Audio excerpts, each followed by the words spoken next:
I experienced premature ejaculation for 5 years, and at the beginning stages of experiencing it totally destroyed me mentally. It destroyed my relationships, my happiness, my well-being, and all the confidence that I used to have in myself. I passed from being this young man full of masculine energy to feel like a Ken doll that didn't have a dick, like I was castrated. And I don't think that I was exaggerating, because imagine being 20 years old, dating hot girls that literally want to have sex with you, and you're not able to do anything. I wasn't capable of having sex. After trying a bunch of different methods, I ended up realizing that to overcome this, I needed to fix up my mental state. The one that at this point, ironically, PE contributed to fuck it up. The great part was that with certain practices, the healing process was actually way faster than I expected. It was so fast that in just a matter of months, I went from 30 seconds to 30 minutes in bed. And today I want to share with you the things that I did for that to happen. My name is Jesus Noya, and I help men to last longer in bed, become sexually dominant, and be more attractive. All this while avoiding the deadly mistakes that I made through my sex life. This comes from my medical background of being a medicine student and 5 years of struggling with things like performance anxiety, premature ejaculation, and non-existent sexual confidence. Today I want to save you from the terrible pain that is having a lame sex life where you only can last for 5 seconds, and all the depression, shame, and pain that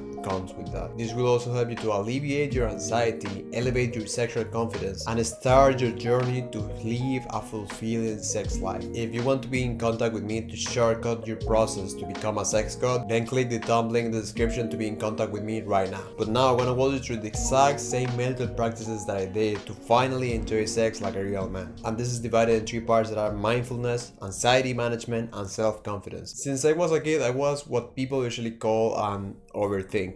You know, that kind of person that usually spends a lot of time just ruminating thoughts about every small thing that happens in his life. That was myself, but I would take it to a next level. People would usually say that I was a very intense person and why I wasn't able to just relax with this stuff, and I didn't know the answer for that myself. It was so much like that one of the girls that I was dating before literally bought me a hoodie that says "Let me overthink this," and I'm not lying, just look at it. Okay, I found it. This is one.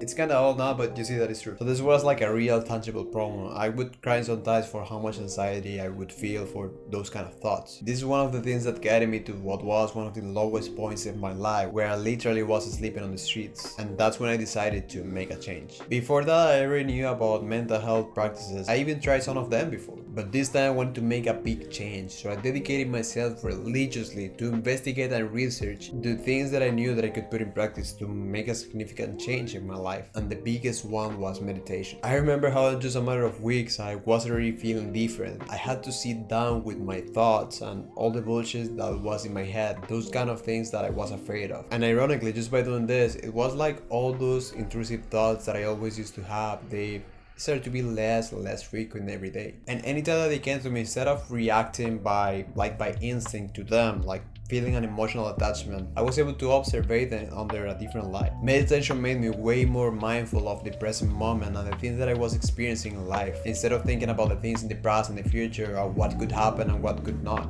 And when I started to have sex again, this made a huge difference. Because instead of thinking about how she's feeling, I'm going to come too fast, what if she doesn't like it, how can I make her orgasm, and all this kind of bullshit that I used to think, I was just looking at myself and my feelings. I could feel my body, my arousal. I could look at her. Things were very different in comparison with before. We used to be all nervous, full of anxiety, shaky. I was literally shaking. I used to behave like a little girl before, but now with just 1 month of this, it started to completely change all the sex experiences from that time till today. Since then, I meditate at least 20 minutes daily just to keep everything up, because I know the uncalculatable benefits that it has for me. I never leave in this habit, and I encourage you to do the same. So that covers the part of the mindfulness. Now, when it comes to managing anxiety for me was a big problem. And as I said before, I was aware that I was anxious. I mean, I could literally feel it physically in my body. It was like I was going to vomit at some point. And a lot of that came not just from the sexual part, but from other struggles in real life, like money, shelter, and not having food or security. The basic stuff for a living, right? Just a couple of years ago, everything was fog in my life to very bad levels. First, when I was in Venezuela and all the struggles that we used to have with the day-to-day life. life, and then when I was in Trinidad living as an illegal immigrant. What I didn't know back then is that the anxiety for these things was actually being reflected in my sex life as well. Because when I was having sex with a girl, for example, in my head was like all the bad things that I was going through. I was just thinking about tomorrow, and sex, instead of being this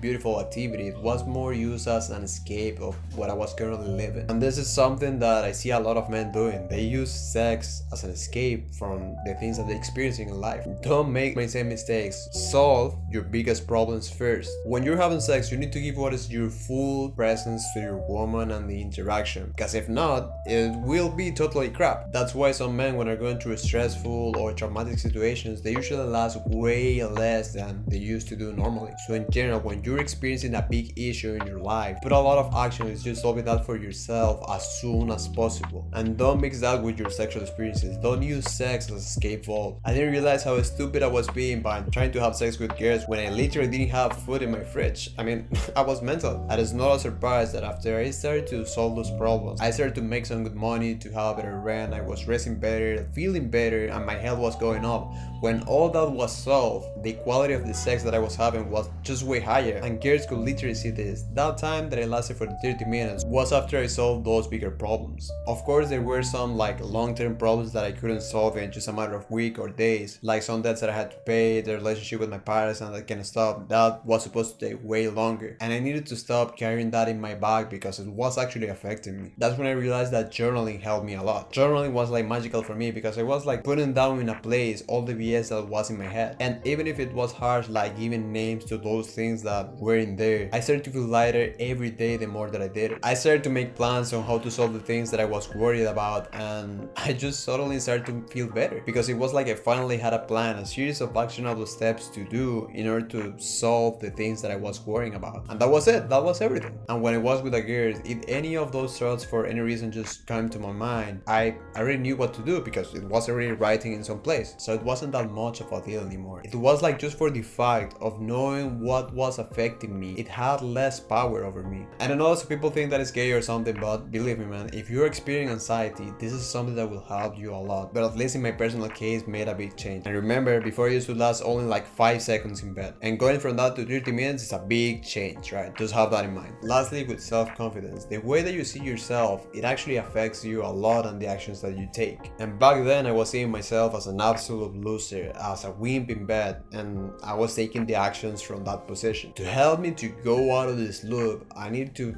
do the opposite and see myself as the opposite. So I started to repeat myself as a psychopath, that it doesn't matter what happened, I wasn't going to feel down. Before I used to cry and feel affected for little things, but this time, anytime that I just feel like that was coming in, like that feeling was coming in, I was just saying that I wasn't going to feel down. This is not going to affect me. I'm not going to cry. I'm not going to do this. This is not who I am anymore. And instead, I put the goal to see myself as masculine and strong and dominant. Of course, the fact that I was lasting like 30 seconds in bed didn't help at all to that image of a dominant masculine man, right? So I did 2 things in order to improve that. First, I saw premature ejaculation as an obstacle to overcome, as something that I was going to solve and not attach it to my identity. That wasn't who I was. It was just something that I was going to overcome eventually. I had the mindset that I was able to solve all my problems as I was doing in that moment, and as I already proved myself that I was true in the past. And with PE, it wasn't going to be the exception. This made me feel way better with myself